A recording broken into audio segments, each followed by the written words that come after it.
Hello friends, आज की class में डिस्कस करेंगे यूपी डीएलएड थर्ड सेमेस्टर का एक मॉक टेस्ट। ये सारे प्रश्न आपके पवन पब्लिकेशन सीरीज के होंगे। जैसा कि पहले हम लोग सीरीज को सॉल्व कर रहे थे, उसी क्रम को हम आगे बढ़ाएंगे और अपनी सीरीज को सॉल्व करेंगे। बहुत मस्त मॉडल पे आपका पेपर आपका होने वाला है। अंत तक आप क्लास को देखना, आपको लगेगा कि हाँ, ऐसा ही पेपर आपके एग्ज़ाम में आपको देखने को मिलेगा। तो फर्स्ट प्रश्न हमने यहाँ पर लिख दिया है। क्वेश्चन को जरा पढ़िए, उसके बाद आंसर देने की कोशिश कीजिए। क्वेश्चन कह रहा 2000 रुपये का 20% वार्षिक दर से एक सही 1/2 वर्ष का चक्रवृद्धि ब्याज क्या होगा यदि ब्याज अर्धवार्षिक संयोजित होता हो। क्वेश्चन में जो इंटरेस्ट है वो हाफ ईयरली इंक्लूड होता है, ये आपको बताया गया। प्रिंसिपल 2000 है, rate of interest 20% per annum यानी वार्षिक है, और टाइम है 1 सही 1/2 ईयर। अब देखो, हमने बताया था आपको, जब भी कभी अर्धवार्षिक की बात करेगा तो अर्धवार्षिक में हम रेट को आधा करते हैं और टाइम को 2 गुना करते हैं। रेट को आधा और टाइम को क्या करेंगे, 2 गुना करेंगे। तो आइए प्रिंसिपल सबसे पहले लिखते हैं कितना है। तो प्रिंसिपल है 2000, हमने प्रिंसिपल 2000 लिख लिया। रेट कितना है, तो रेट है 20% ईयरली। हमको हाफ ईयरली बनाना ना, तो हम 2 से डिवाइड कर देंगे, यानी रेट आएगी 10% और हाफ ईयरली मतलब कि अर्धवार्षिक। फिर टाइम आपको 2 से मल्टीप्लाई कराना है, यानी कि 2 टाइम्स करना है। टाइम है आपका 1 सही 1/2 वर्ष। इसका मतलब कितने छमाही हो जाएंगे, तो इसका मतलब 3 छमाही हो जाएंगे, यानी 3 हाफ ईयर हो जाएंगे, 3 छमाही हो जाएंगे। बस अब आपको इतना काम करने के बाद सिंपल आपका फार्मूला क्या कहता है कि A बराबर के P 1 + R/100 की पावर n। यहाँ पर अमाउंट फाइंड करेंगे।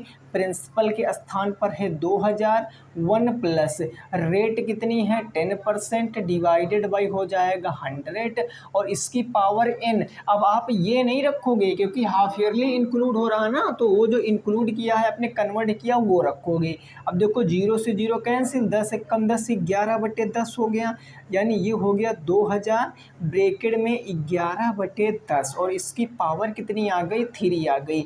जितनी पावर उसका उतनी बार लिखते हैं। तो फर्दर जो सॉल्व करेंगे 2000 × 11/10 × 11/10 × 11/10 3 बार किस लिए लिखेंगे, क्योंकि इसकी पावर 3 है, 3 ईयर है। अब इसको सॉल्व करेंगे, देखो 1 2 3 और 1 2 3 आपका देखो कट गया, तो ये हो जाएगा 2 × 11 × 11 × 11 करोगे तो 2 × हो जाएगा 1331।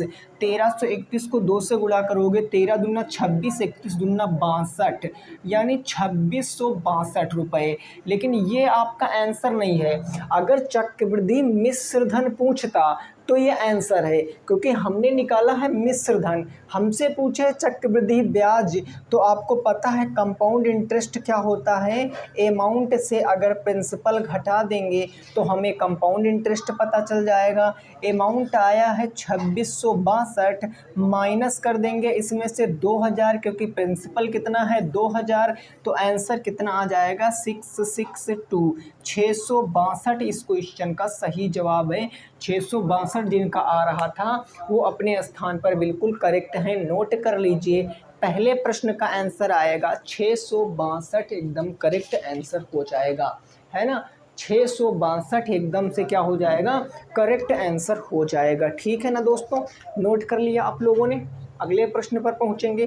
क्वेश्चन नंबर देखेंगे हम लोग 2 और उसको सॉल्व करने की कोशिश करेंगे। बिल्कुल सिंपल से प्रश्न है, ऐसा ही प्रश्न पत्र आएगा, बस आपको आराम से प्रैक्टिस करने हैं और आपके सारे नंबर मिल जाएंगे पेपर में। ठीक ना दोस्त, चलिए नेक्स्ट अगला देखते हैं। क्वेश्चन नंबर 2 क्या कह रहा है, इसको जरा समझने का प्रयास करेंगे। प्रश्न संख्या 2 ये आपसे कह रहा है 1.6 और आपको कहा गया है कि 3.6 का मध्यानुपात आपको बताना है। मध्यानुपात का मतलब मिड रेशियो बताओ। मध्यानुपात, देखिए अनुपात से क्वेश्चन फिक्स है। अब इस तरीके के क्वेश्चन तो बड़े बड़े एग्जाम में भी पूछे जा रहे हैं और आपके तो सिलेबस में पूरा अनुपात दिया गया है, तो आपको इस क्वेश्चन का आंसर बताना है। ठीक है ना, मैं फटाफट लिख देता हूँ। देखो, जब भी कभी आपसे मध्यानुपात पूछेगा, मिड रेशियो पूछेगा, तो मिड रेशियो क्या होता है, √a/b। यानी पहली वाली संख्या a होती है, दूसरी वाली संख्या b होती है, तो अंडर रूट करेंगे a/b, ये हमारा मध्यानुपात आ जाएगा। अगर जब भी कभी आपसे पूछेगा तृतीयानुपात क्या होता है, तो तृतीयानुपात आपका होता है b²/a, यानी दूसरी वाली नंबर का स्क्वायर करके पहली वाली नंबर से डिवाइड कर देंगे तो तृतीयानुपात आपको निकल जाएगा। अब इस क्वेश्चन में देखो क्या पूछे हैं, मध्यानुपात, तो इजीली फाइंड कर सकते हैं मेरे मित्र। आप कहोगे जी बिल्कुल, मध्यानुपात क्या होता है, √a/b होता है। अब एक बात बताओ, पॉइंट में अगर आपको कोई दिक्कत हो रही है तो कोई दिक्कत नहीं, आप इसको फ्रैक्शन में कन्वर्ट कर लो, दोनों नंबर के नीचे बटे 1 मान सकते हो। पॉइंट हटाओगे, जीरो बढ़ाओगे, यहाँ भी पॉइंट हटा लिया, जीरो, यानी पहला नंबर हो गया 16/10 और दूसरा नंबर हो गया 36/10। यानी अगर मैं रूट के अंदर इसको कहूँगा तो आप कहोगे सर 16/10 इंटू क्या हो जाएगा, 36/10 हो जाएगा। अब आप इसको जब सॉल्व करोगे तो देखो 16 है, 16 का आप रूट बाहर निकाल सकते हो, कितना आ जाएगा, तो आप कहोगे सर 4 आ जाएगा। तो डायरेक्ट आप बिना मल्टीप्लाई करे ही सॉल्व कर सकते हो। 16 का रूट आ गया 4 और 6 का रूट होता है 6 और 10 का देखो एक पेयर बन रहा ना, तो 10 एक नीचे आ जाएगा। यानी बस यही आंसर होगा, 6 चौके के 24, 24 को जब आप 10 से भाग करोगे तो आंसर आएगा 2.4। यानी जो इसका मिड रेशियो आएगा वो आएगा 2.4। इस क्वेश्चन का सही जवाब होगा 2.4, एकदम राइट आंसर होगा। जब मिड रेशियो पूछेगा तो ये आपको करना है, जब थर्ड रेशियो पूछेगा तो ये आपको करना है। और यहाँ से बिल्कुल फिक्स क्वेश्चन आपके पेपर में आएगा, आप देख लेना, यहाँ का पूरा 100% है। लगभग प्रीवियस ईयर में हर एक शिफ्ट में और हर एक पेपर में जो भी बैक हुआ हो या फ्रेशर हुआ हो, जो भी हुआ हो, हर में पूछा गया है। क्वेश्चन नंबर 3 देखिए क्या है, इसको जरा लगाने की कोशिश कीजिए। प्रश्न संख्या 3 ये कह रहा है 5 log 3 माइनस में है log 9, इसका वैल्यू बताना है। log 9 का मान आपसे पूछे हैं, what is the value of this, इसकी वैल्यू आपसे पूछे हैं। अब फटाफट बता दीजिए इसकी वैल्यू क्या होगी। अगर आपको लॉग की वैल्यू पता है तो आप आसानी से बता सकते हो, है ना। अब मैं आपको लॉग का क्वेश्चन लाया हूँ तो लॉग के सारे कंसेप्ट बता देता हूँ, तब तक आप इस क्वेश्चन को लगाइए। हमने बताया था अगर लिखा है log m इंटू n तो इसको कैसे लिख सकते हैं, आप कहोगे सर log m प्लस में log n, ऐसे ही लिख सकते हैं ना। जी बिल्कुल। अगर लिखा हो log m divided by n तो इसको लिख सकते हैं हम log m माइनस में क्या हो जाता है, log n हो जाता है, log n हो गया। अगर इसी चीज़ को मैं ऐसे लिख देता हूँ log m to the power n तो n आ जाता है आगे, यानी ये हो जाता है n इंटू log m, ये हो जाता है। बस ये 3 कंसेप्ट याद रखोगे तो log के क्वेश्चन आपके हो जाएंगे लोगरिथम के।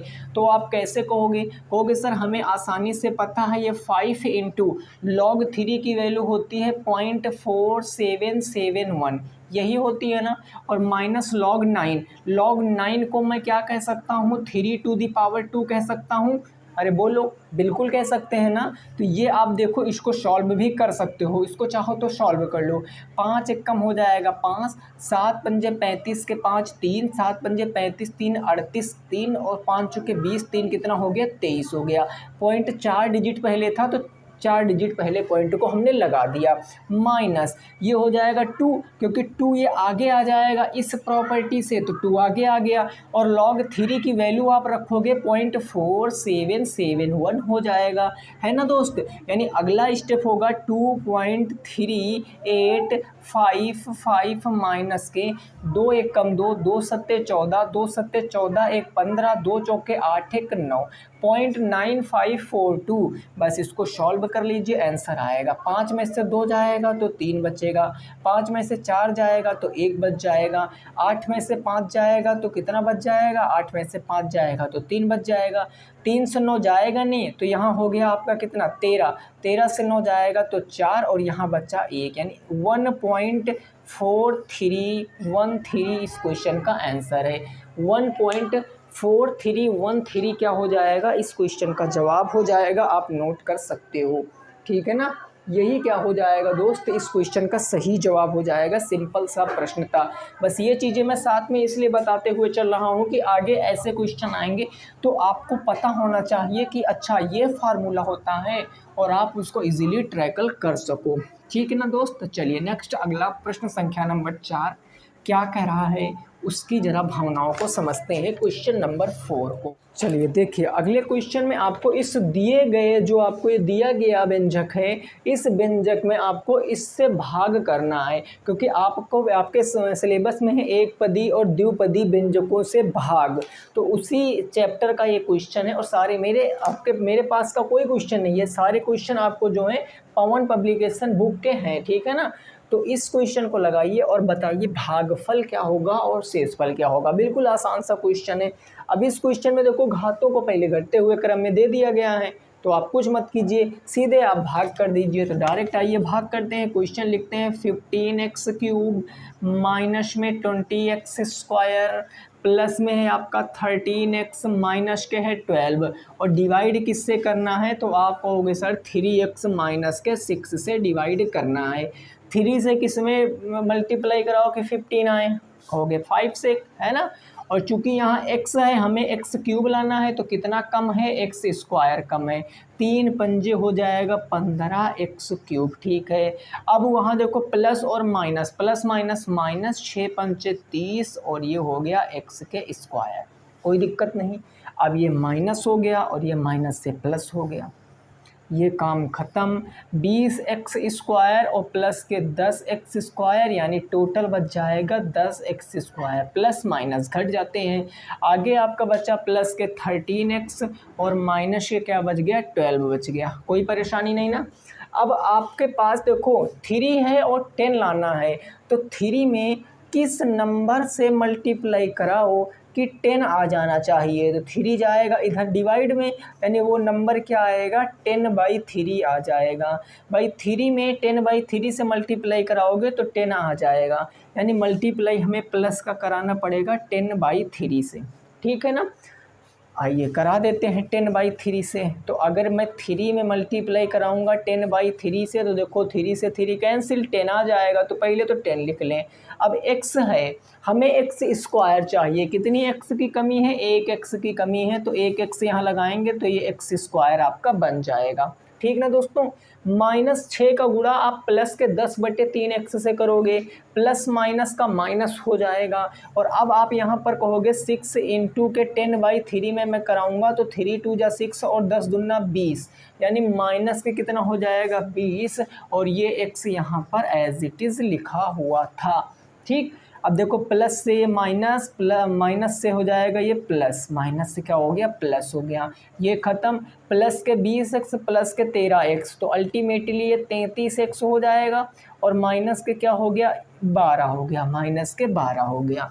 अब आप कहोगे 33x है, हमें 3 से डिवाइड करना है, कितनी टाइम्स जाएगा, तो प्लस के 11 टाइम्स चला जाएगा, 11 तियाँ हो गया 33x, और 11 ही का गुणा माइनस के 6 से कराएंगे, प्लस माइनस माइनस, 11 छक्के 66, माइनस माइनस से प्लस, ये ख़त्म। 6 में से 2 जाएगा 4 और 6 में से 1 जाएगा 5, ये आपका शेषफल बच गया 54, ये आपका भागफल बच गया, ठीक है ना। यही इस क्वेश्चन में पूछा गया था और यही आंसर है। भागफल आ गया 5x² प्लस के 10/3x प्लस के 11, और शेषफल कितना आ गया 54, 54 इस क्वेश्चन का जवाब है, ठीक है ना। तो ये इम्पोर्टेंट क्वेश्चन है, आपके पेपर का आया हुआ प्रश्न है और आगे भी पूछा जा सकता है, तो आप इसको आसानी से लगा सकते हो, ठीक है ना। हर चैप्टर से मैंने क्वेश्चन उठाए हैं, आप पूरा पेपर दोगे तो आपको ये चीज़ रियलाइज़ होगा कि हाँ सही में पेपर ऐसा ही आएगा। ठीक है ना दोस्त। बाकी आपका पेपर बहुत जल्द होगा, आप बस पढ़ाई करते रहिए। क्वेश्चन नंबर हो जाएगा 5। ये क्या कह रहा है, तो ये आपसे कह रहा है एक शंकु है, ये एक शंकु है, इसके आधार की त्रिज्या दी गई है। शंकु के आधार की जो त्रिज्या है वो दिया गया 3.5 सेंटीमीटर, 3.5 सेंटीमीटर। उसके बाद ऊंचाई भी दी गई है, तथा जो ऊंचाई है, जो हाइट है, वो कितनी दी गई, वो 12 सेंटीमीटर दी गई है, 12 सेंटीमीटर है। देन फाइंड करने के लिए क्या कहा गया है, volume and literal surface area. तो आपसे कहा गया है कि आयतन और वक्र पृष्ठ मतलब लिटरल सरफेस एरिया आपको ज्ञात करना है, वक्र पृष्ठ ज्ञात करो। अब शंकु कैसा होता है आपको पता है कि कोण कैसा होता है, कई बार मैंने क्लास में बताया और मैंने पूरा चैप्टर भी आपको पढ़ा रखा है कि कोण कैसा होता। कोण होता है बिल्कुल, जो गर्मियों में हम आइसक्रीम खाते ना, बिल्कुल उस शेप का होता है। कैसे, तो कुछ इस तरीके से मैं आपको बता देता हूँ भाई। इस तरीके से आपका कोण बना हुआ होता है। इसका जो बेस होता है वो एक सर्कल होता है, बिल्कुल बीचों बीच में सर्कल के सेंटर होता है। सेंटर से अगर मैं यहाँ पर लंब डालूंगा तो ये आपका क्या हो जाएगा, जो ये दूरी है ये रेडियस होती है, इसको स्मॉल आर से रिप्रेजेंट करते हैं। और ये जो जेनिथ यानी एपेक्स से लगा के यहाँ तक की जो डिस्टेंस होती है इसको हाइट होती है स्मॉल एच से रिप्रेजेंट करते हैं, और ये एल होता है। अब सबसे पहले यहाँ एल ही पूछता है, एल मतलब स्लंट हाइट होता है, तिर्यक ऊंचाई, तो ये होता है एच स्क्वायर प्लस में आर स्क्वायर। ठीक है, ये पहली चीज़ आपको याद रखनी। दूसरी चीज़, इसके मैं सारे फार्मूले बता देता हूँ। इसका जो वॉल्यूम होता है 1/3 पाई आर स्क्वायर एच होता है। इसका जो कर्व सरफेस एरिया होता है, जिसको हम लिटरल सरफेस एरिया बोलते हैं, वक्र पृष्ठ, यही वक्र पृष्ठ होता है, ये होता पाई आर एल। जो इसका टोटल सरफेस एरिया होता है वो होता है पाई आर एच प्लस में r, pi r h plus में आर। ठीक है ना, ये आपको याद रखना है इस चीज़ को। या आप ऐसे देखो, ऐसे निकाल लो, यहाँ पर ऐसे कैसे निकालोगे, ये आपका वक्र पृष्ठ आधार का क्षेत्रफल और प्लस में आप कहोगे वक्र पृष्ठ पाई आर एल। दोनों में कॉमन क्या मिल रहा है, पाई आर मिल रहा है, पाई आर, तो यहाँ से बच गया आर, यहाँ से आर, आर खत्म, पाई से पाई खत्म, एल, तो आर प्लस में एल बच गया। ये आप ऐसे डायरेक्ट लिख सकते हो। बस यही चीज़ आपको याद रखनी है। स्लंट हाइट मैंने यहाँ पर लिख ही दी है, अब आप फटाफट बता सकते हो। सबसे पहले हम आयतन फाइंड करते हैं कि इसका वॉल्यूम क्या होगा। आयतन, आयतन होता है 1/3 पाई आर स्क्वायर एच, यही होता है। वैल्यू रखो 1/3, पाई का मान होता है 22/7, मैंने रख दिया। रेडियस, रेडियस है 3.5। अब दोस्तों मैं आपको बताना चाहूँगा, जब भी मेंसुरेशन में आपको चीज़ें पॉइंट में दिखें, इसको आप इसके नीचे बटे 1 मानकर इसको आप पॉइंट से फ्रैक्शन में कर सकते हो। 5 सत्ते 35, 5 दूनी 10, यानी जो 3.5 है उसको हम 7/2 लिख सकते हैं। तो मैं यहाँ पर लिखूँगा 7/2, चूँकि स्क्वायर है तो 2 बार लिखूँगा। और हाइट कितनी है 12, देखो हाइट 12 दी है ना, सॉल्व करना है। ये 7 से ये 7 खत्म हो गया, 3 दूनी 6 और 6 दूनी 12, 12 से 12 खत्म हो गया भाई। 3 से काटोगे 4 बार में, 2 दूनी 4 खत्म हो गया। यानी ये टोटल ऊपर कितना आ गया वॉल्यूम, 7 दूनी 14 और 7 दूनी 14 1 15, 154 सेंटीमीटर क्यूब, 154 क्यूब सेंटीमीटर इस क्वेश्चन का क्या है, वॉल्यूम है। दूसरा आपसे वक्र पृष्ठ पूछे हैं। अब आप बताओ वक्र पृष्ठ क्या होता है। अभी जस्ट मैंने उधर लिखा है, आप देखकर बता सकते हो कि पाई आर एल होता है। वक्र पृष्ठ के लिए हमें एल पता होना चाहिए। एल, एल मतलब स्लंट हाइट, तिर्यक ऊंचाई। तो एल कैसे पता करेंगे, तो उसके लिए फार्मूला ये देखो, मैंने शुरुआत में ही बताया, ऐसे निकालते हैं। आइए ऐसे निकाल लेते हैं। तो हम कहेंगे कि एल बराबर होता है, एल मतलब ललित नहीं, एल मतलब स्लंट हाइट है ना।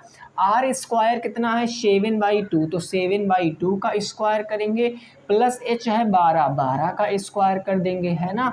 अब आगे आप फर्दर फटाफट सॉल्व करेंगे।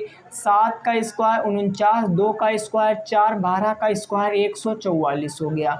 तो ये हो जाएगा अंडर रूट के अंदर 144 का 4 से मल्टीप्लाई कराओ, 4 चौके 16, 4 चौके 16 1 17, 4 एकम 4 और एक हो गया ये कितना 576, प्लस में ये 49 हो गया, नीचे हो गया 4, यानी 7 4 11 9 6 15, यानी ऊपर हो जाएगा आपका 625 और नीचे हो जाएगा 4। 625 को बाहर निकालोगे तो 25, 4 को निकालोगे तो आ जाएगा 2, यानी इसकी जो स्लंट हाइट आएगी 12.5। 12.5 का मतलब 25/2 सेंटीमीटर आ जाएगी, आएगी ना दोस्त।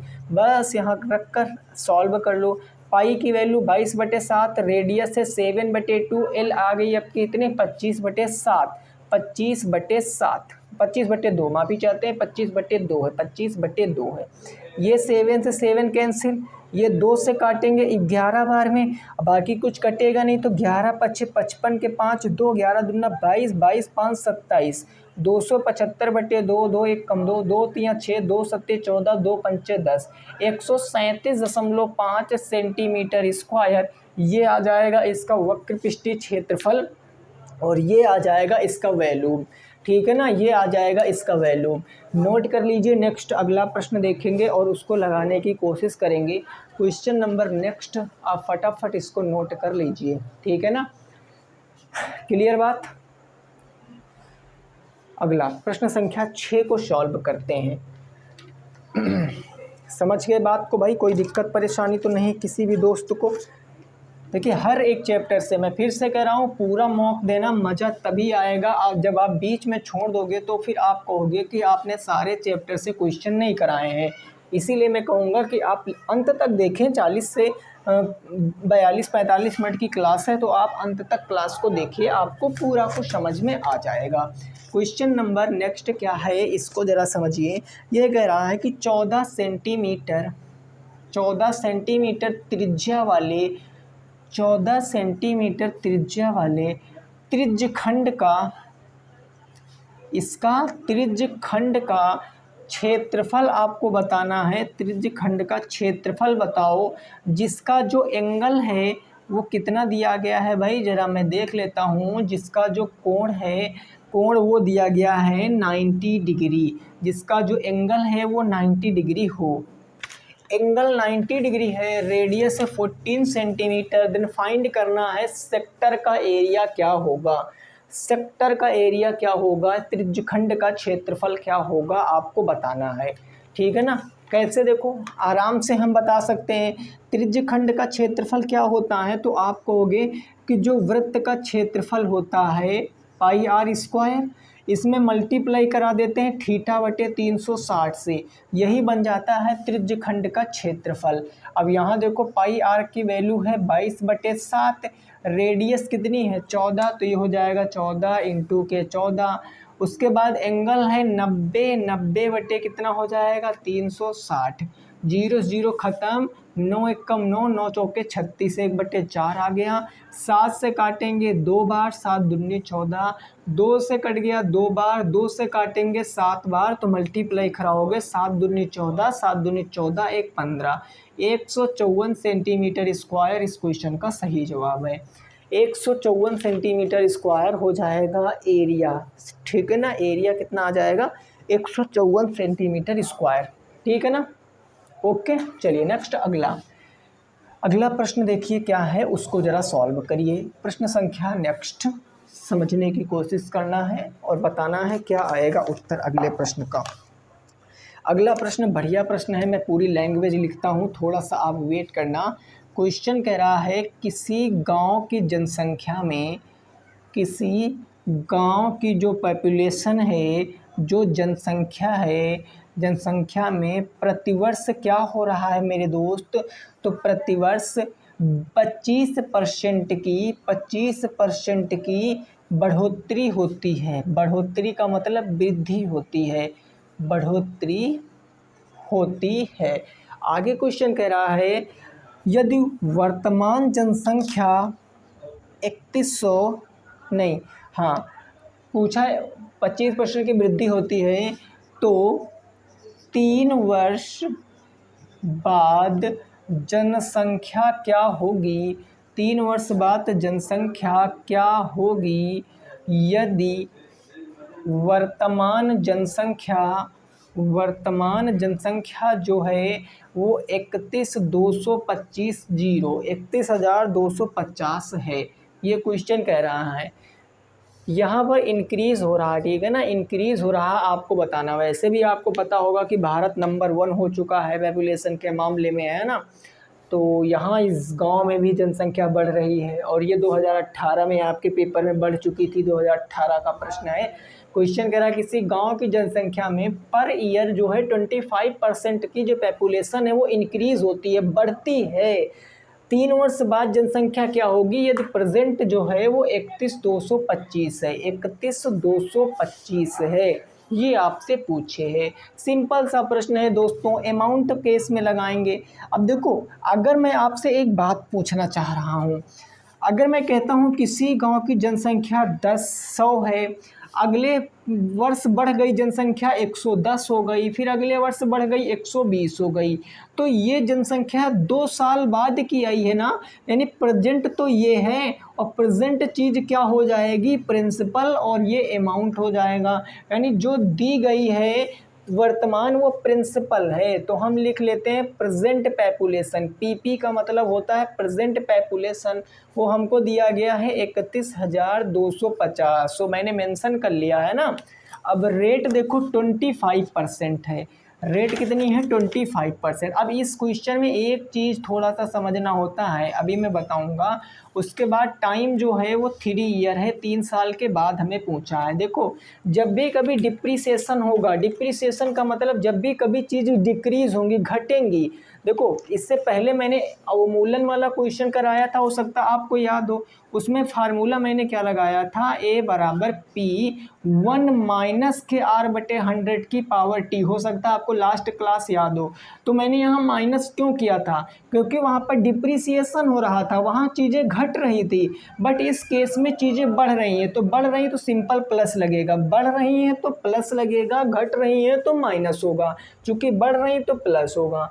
अब यहाँ फार्मूला लगाएंगे, A बराबर P 1 प्लस R/100 की पावर क्या होती है, N होती है। अमाउंट हमें फाइंड करना है। प्रिंसिपल है 1,3,2,5,0 31,250, है ना। जनसंख्या क्या होगी यदि वर्तमान जनसंख्या ये है, और उसके बाद 1 प्लस रेट है 25, 25 बटे हो जाएगा 100, और इसकी पावर हो जाएगी n। 25 एकम 25 चौके 100, 4 एकम 4 एक 5/4 हो जाएगा। यानी हो जाएगा 31,250 इंटू 5/4 को 4 बार लिख सकते हैं, 3 बार डायरेक्ट लिख सकते हैं, है ना, बिल्कुल लिख सकते हैं। क्योंकि ये क्या है भाई, ये देखो आप यहाँ पर 3 पावर 3 होगी, यहाँ समय के स्थान पर 3 रखोगे, पावर 3 तो 3 बार लिख लिया। अब चुपचाप इसको आपको काटना है। कैसे, 2 से पहले इसको काट दो। 2 दूनी 4 पॉइंट में आएगा, 2 एकम 2, 1 बचा 11, 2 पंचे 10, 1 बचा 12, 2 छंग 12, और यहाँ हो गया 2 दूनी 4, 2 पंचे 10, 15,625 इंटू 5, 5, 5, यानी ये आंसर आएगा 15,625 इंटू 5 पंजे 25 पंचे 125, और डिवाइडेड बाई नीचे कितना आ जाएगा, 4 चौके 16 और 16 दूना 32, ये हो जाएगा 32। इसको जब आप सॉल्व कर लोगे तो आंसर आपका आ जाएगा। तो इसको सॉल्व करके इसका जवाब आप हमें कमेंट में बताओगे, ठीक है ना। इसका जवाब, ये होमवर्क है, बस सिंपल सॉल्व करना है। 32 से आपको ऊपर वाली संख्या को भाग कर देना है, बस। क्लियर। चलिए नेक्स्ट अगला देखेंगे, अगला प्रश्न। अब ये मैं करा तो सकता हूँ, बट ये अब आप बताओगे नेक्स्ट क्लास में। बाकी अगर नहीं होगा वो भी कमेंट करना, मैं आपको सॉल्व करा दूंगा। मैंने कई बार आपको बताया कि कैलकुलेशन को आप सॉर्ट भी कर सकते हो। नीचे आप 100 का मल्टीपल बना के ऊपर मल्टीप्लाई करा के केवल पॉइंट को ऐड करते हो, बस इतना काम कर लिया करो, बहुत आसानी से लग जाता है। नेक्स्ट देखिए अगला प्रश्न क्या है, ये आपको समझना है। अगला क्वेश्चन कुछ इस तरीके से है, 10 सेंटीमीटर लंबे जो लेंथ है वो 10 सेंटीमीटर है, और जो ब्रेथ है वो 8 सेंटीमीटर है, 8 सेंटीमीटर चौड़े, एंड जो डेप्थ है, गहराई है, और कितनी है, 6 सेंटीमीटर गहरे, सॉरी गहरे नहीं, 6 सेंटीमीटर 8 सेंटीमीटर, 6 सेंटीमीटर चौड़े, लंबे चौड़े और ऊंचे, 6 सेंटीमीटर ऊंचे, कमरे में रखी जाने वाली कमरे में रखी जाने वाली सबसे लंबी छड़ की लंबाई बताना है।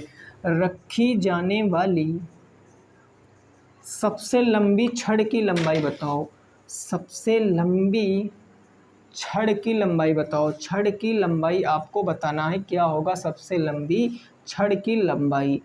अब इस क्वेश्चन में क्या लगेगा कंसेप्ट, ये मैंने आपको बता रखा है भाई, कैसे लगाएंगे। देखो, अगर सारी मेज़रमेंट अलग अलग हैं, लेंथ ब्रेथ हाइट तीनों चीज़ें अलग अलग हैं, तो जब लंबाई चौड़ाई ऊंचाई हो जाती तो वो केस 2D का नहीं बचता है। 2D का मतलब 2 डायमेंशन का नहीं बचता है, वो 3D का हो जाता है। और 3D का हम वॉल्यूम निकालते हैं, 3D का हम टोटल सरफेस एरिया निकालते हैं, 3D का हम कर्व सरफेस एरिया निकालते हैं, बट 3D के हम कभी एरिया नहीं निकाल सकते। अब आप एज्यूम कर लो, मान लो आप जिस कमरे में रह के पढ़ रहे हो वो 3D है ना। अब उसमें आप सबसे लंबी छड़ कौन सी रख सकते हो भाई। अगर आप ब्रेथ में रखोगे तो वो चौड़ाई के बराबर होगी, अगर आप लंबाई में रखोगे तो लंबाई के बराबर होगी। लेकिन यदि आप उसको डायगोनली रख लो, मतलब उनके विकर्णों पर रख दो, तो वही सबसे लंबी छड़ होगी, है ना भाई। अगर डायगोनल पे रखेंगे तो वही तो सबसे लंबी छड़ होगी। मैं आपको फिगर के थ्रू समझाने की कोशिश करता हूँ। हमने माना ये आपका क्या है भाई, एक जो है कमरा है, जो मेज़रमेंट दिया गया है उस मेज़रमेंट का लेट कर लेते हैं this is room your measurement, तुम्हारी मेज़रमेंट का। अब अगर मैं आपसे कह दूं कि आपको सबसे लंबी छड़ रखना है इस रूम में, तो आप देखो डायगोनल के हिसाब से तो ही रखोगे, ये वाले डायगोनल के हिसाब से। आप कहोगे जी बिल्कुल यही वाले डायगोनल के हिसाब से रखेंगे, और बस हमें डायगोनल निकालना है। और ये है क्या, घनाभ है। अब घनाभ की सारी बातें मैं लिख देता हूँ। घनाभ का वॉल्यूम क्या होता है, L into b into h होता है आयतन। टोटल सरफेस एरिया क्या होता है, वो होता है 2 ब्रैकेट में LB प्लस में BH प्लस में HL होता है ना। और जो इसका कर्व सरफेस एरिया होता है ये क्या होता है 2L प्लस में B और इंटू करा देते हैं H। यही चार दीवारी का भी क्षेत्रफल होता है, 4 वॉल का एरिया यही होता है। जो डायगोनल है विकर्ण है वो होता है √L square plus B square plus में H स्क्वायर हो जाता है, ठीक है। और यही आपसे यहाँ फाइंड कराने की कोशिश कर रहा है। तो डायरेक्ट आप निकालोगे सबसे लंबी छड़ क्या होगी, √L square plus B square plus H square हो जाएगी।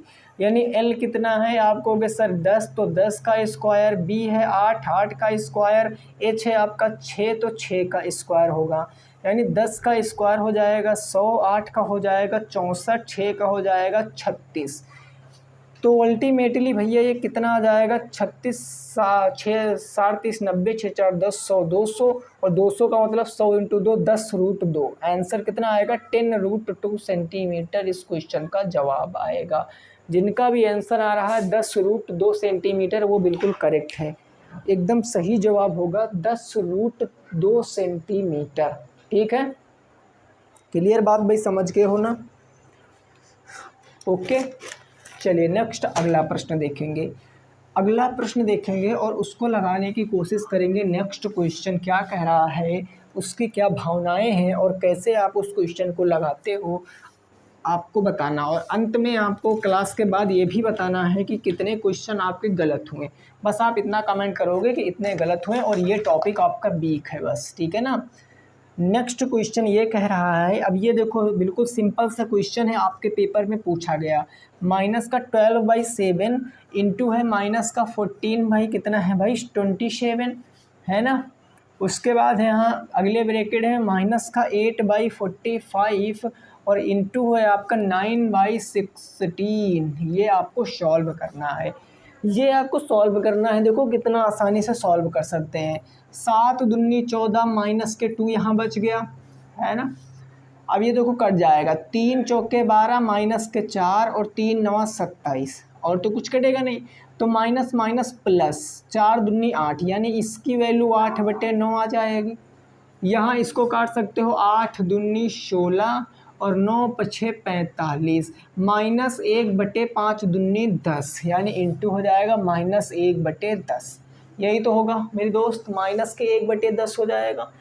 इसको फर्दर काट सकते हो, 2 चौके 8, 2 पंचे 10, तो आंसर कितना आएगा माइनस का 4/9 पछे 45 आंसर है। माइनस का 4/45 इस क्वेश्चन का क्या है, सही जवाब है। माइनस का 4/45 एकदम राइट आंसर है। क्लियर। चलिए नेक्स्ट अगला और आज की क्लास का सेकंड लास्ट क्वेश्चन देखेंगे, जो कि आपका है क्वाड्रिलेटरल से, और आपको बताना है इस दिए गए फिगर का जो है वो क्या होगा राइट आंसर। ठीक है, ये अगर मैं आपसे कह देता हूँ एक सर्कल आपको दिया गया है, ठीक है ना, सर्कल दिया गया, इसमें एक पॉइंट ये दिया गया है ए बी साइड, ये सेंटर है ओ, ये है ए, ये कितना दिया गया है आपका बी दिया गया है। यहाँ से ऐसे एक लाइन ड्रा की गई है भाई, यहाँ से ऐसे एक लाइन ड्रा की गई है, ठीक है, ऐसे लाइन ड्रा की गई है। ये एंगल आपको दिया गया है, इधर वाला एंगल, ये छोटू एंगल दिया गया आपको 45 डिग्री का, 45 डिग्री का ये एंगल दिया गया है, और ये जो बिंदु है ए बी सी है। तो आपसे इस क्वेश्चन में पूछेगा, आपसे पूछे है तो ये वाला है ना, यही तो पूछे है। हाँ भाई, बी ए सी का मान, एंगल बी ए सी का मान बताओ, बी ए सी का मान, यदि जो ए बी है वो वृत्त का व्यास है, ए बी वृत्त का डायमीटर है, ये आपको बताना है, ए बी वृत्त का क्या है, व्यास है, ये आपको बताना है। इसका जवाब क्या होगा? देखो, हमने आपको कई बार बताया है, बहुत सारी बार बताया कि जो व्यास होता है, जो डायमीटर होता है, वो सर्कल को 2 इक्वल पार्टों में डिवाइड कर देता है। और एक कंसेप्ट क्या होता है, सर्कल के कंसेप्ट में आपको बता रखा हूँ, कंसेप्ट सर्कल का एक क्या कहता है, ये बहुत इंपॉर्टेंट कंसेप्ट है कि जो भी सेमी सर्कल होगा, जो भी अर्धवृत्त होगा, अर्धवृत्त में आप कितना भी एंगल बना लो, अर्धवृत्त में आप कितना भी एंगल बना लो, सारा एंगल कितने डिग्री का होगा, 90 डिग्री का होगा, ये सारा एंगल 90 डिग्री का होगा। अगर इसका नाम दे देते हो ए बी सी डी और ई, कोई सा भी एंगल आप मेज़र कर लो, 1 2 3, तीनों 90 डिग्री के होंगे। और उल्टा करोगे तो भी, क्योंकि अब ये सीधा बनता है तो उल्टा भी बनेगा। तो आप यहाँ पर इस क्वेश्चन को कैसे सॉल्व करोगे? आप कहोगे अगर मैं इस क्वेश्चन को सॉल्व करूँगा तो मैं लिखूँगा ए सी बी, मैं लिखूँगा angle A C B is equal to 90 degree. कैसे लिखो 90 डिग्री? तो इसके पीछे का आप रीज़न लिखोगे कि सेमी सर्कल में बना एंगल, अर्धवृत्त में जो बना कोण होता है वो ऑलवेज कितने डिग्री का होता है? आप कहोगे 90 डिग्री का होता है। अब ये 90 डिग्री फिक्स हो गया, 90 डिग्री फिक्स हो गया। तो इस ट्रायंगल को देखो, ट्रायंगल ए बी सी में, तो आप लिखोगे in triangle A B C, triangle A B C में तीनों ट्रायंगलों का सम, तीनों एंगलों का सम करोगे कितने डिग्री आएगा? 90 डिग्री। यानी angle 180 degree, angle B plus angle C is equal to 180 degree होगा। बिल्कुल सही बात। ये वाला एंगल निकालना है, ये वाला, क्योंकि देखो जो बीच में होता उसी की तो वैल्यू निकालना होता ना आपको, कि जी बिल्कुल। तो angle A plus angle B 45 given है, एंगल सी 90 है, तो बराबर हो जाएगा 180, 9 4 13, 135 जाके घट जाएगा। तो एंगल ए बराबर 180 माइनस 135, तो एंगल ए कितना हो जाएगा? 135 से 5 140, 40 80, एंगल ए 45, ये भी वैल्यू कितनी होगी? 45 डिग्री होगी, 45 डिग्री होगी इस क्वेश्चन का सही जवाब।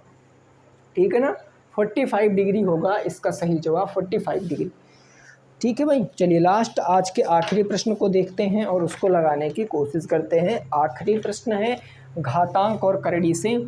आप बताओगे कि इसका सही उत्तर क्या आएगा लास्ट प्रश्न का। ठीक है ना दोस्त, कितने क्वेश्चन सही हुए आपको ज़रूर बताना है कमेंट करके। इतने क्वेश्चन सही हुए हैं भाई, क्लास नहीं आ पा रही थी, इसके पीछे का रीज़न है मैं अभी आपसे 1 मिनट बात करके आपको बताऊंगा, है ना। चलिए देखो, लास्ट क्वेश्चन क्या कह रहा है, ये कह रहा कि यदि 3x-1 बराबर के 9 और दिया गया है आपको 4y+2 बराबर 64 हो, तो आपसे फाइंड क्या करवाना चाह रहा है? तो फाइंड x/y, x/y क्या होगा ये आपसे पूछे कि what is the value of x and y। कैसे आप इस क्वेश्चन को बताओगे, कैसे आप इस क्वेश्चन को बताओगे? ठीक है ना, तो आपको क्या करना है, देखो क्लास ना आने का रीज़न ये था कि बोर्ड मेरे पास था नहीं, वो जिसका बोर्ड था वो चला गया था, तो बोर्ड को थोड़ा सा लाने में काफ़ी टाइम लगता है ना, क्योंकि उसको बनवाओ, बनवाने के बाद आप उसको लाओ फिर लगवाओ यहाँ पर, तो इसलिए क्लासें नहीं आ रही थी। अब सारा सिस्टम हो चुका है, कोई दिक्कत नहीं है, जब मैं मन चाहूँगा तब मैं क्लासें दूंगा, उसको कोई आपको नहीं रोक सकता है, ठीक है ना। पहले कुछ बाउंडेशन भी थी, अब सारी बाउंडेशन से निजात मिल गई है, जब मैं चाहूँगा तब आपको क्लास दे सकता हूँ, जो मन चाहूँगा वो क्लास दूंगा। हिंदी मन होगा हिंदी पढ़ाऊँगा, इंग्लिश मन होगा हिंदी पढ़ाऊँगा, सब कुछ मैं पढ़ा सकता हूँ, केवल संस्कृत को छोड़कर, ठीक है ना। तो अब आपको क्या करना है, रेगुलर हमारे साथ लगे रहने हैं। तो दोस्त विश्वास रखना, मैं आपके साथ कभी अनर्थ नहीं करूँगा, जो भी करूँगा एकदम व्यर्थ करूँगा, एकदम अच्छी चीज़ें मैं आपको देने की कोशिश करूँगा। तो इस क्लास को आप अपने दोस्तों के साथ शेयर कीजिए, जिनका मई में अभी पेपर होने वाला है ना, लास्ट तक मई का पेपर हो जाएगा 100% ये श्योर है। बाकी आप इस क्वेश्चन का जवाब आप बताइए। इस क्वेश्चन का जवाब आप कैसे बता सकते हो, तो आप कहोगे सर कुछ नहीं करना है, इसको अलग सॉल्व कर लीजिए, इसको अलग सॉल्व कर लीजिए, एक्स वाई की वैल्यू बता दीजिए। यानी मैं कहूँगा 3 और ये जो निकला है x-1 बराबर 9 जो है, क्या मैं इसको 3 की पावर 2 लिख सकता हूँ? बिल्कुल। बेस बराबर है, बेस तो कोई मतलब नहीं, तो ये x-1 बराबर 2, -1 उधर जाएगा, +1, 2 + 1, तो x की वैल्यू कितनी आ जाएगी? 3, x की वैल्यू 3। ऐसे y की भी वैल्यू निकालेंगे, यानी 4y + में 2 = मैं 64 को 4 की पावर 3, 4 चौके 16 चौके 64, 4 का क्यूब है, वेरी गुड। 4 से 4 खत्म, तो y + 2 = हो जाएगा 3, y की वैल्यू निकालेंगे, 3 जाएगा माइनस, तो 3 - 2 y की वैल्यू 1 हो जाएगी, लो खत्म। यहाँ आंसर आप बता सकते हो, x/y पूछा था, x की वैल्यू 3, y की वैल्यू 1, 3/1 का मतलब 3 इस क्वेश्चन का सही जवाब है। 3 हो जाएगा इस क्वेश्चन का सही जवाब। तो क्लास कैसी लगी है आप अपनी प्रतिक्रिया ज़रूर देना है ना, क्लास कैसी लगी आप अपनी प्रतिक्रिया ज़रूर बताना है आपको, ख़राब थी अच्छी थी जो भी था, और क्लास में आपको रेगुलर देने की कोशिश करूँगा मेरे दोस्त। मैं पक्का तो वादा नहीं कर सकता हूँ, लेकिन फिर भी मैं पूरी कोशिश करूँगा मैं आपको रेगुलर क्लास दूँ इसी समय। बाकी जब तक एग्ज़ाम नहीं होगा ऐसी चीज़ें मैं आपको पढ़ाता रहूँगा। सिलेबस मैंने पूरा पढ़ा ही रखा है, एक चैप्टर को छोड़कर जो था बैंकिंग, बाकी सारी चीज़ें मैंने पढ़ा रखी हैं। जो भी आपका वीक है आप प्लेलिस्ट से जाकर देखो, 100% आपके नंबर अच्छे आएंगे। तो क्लास को यहीं पर रोकेंगे, मिलेंगे आपसे नेक्स्ट क्लास में। जय हिंद, जय भारत और वंदे मातरम।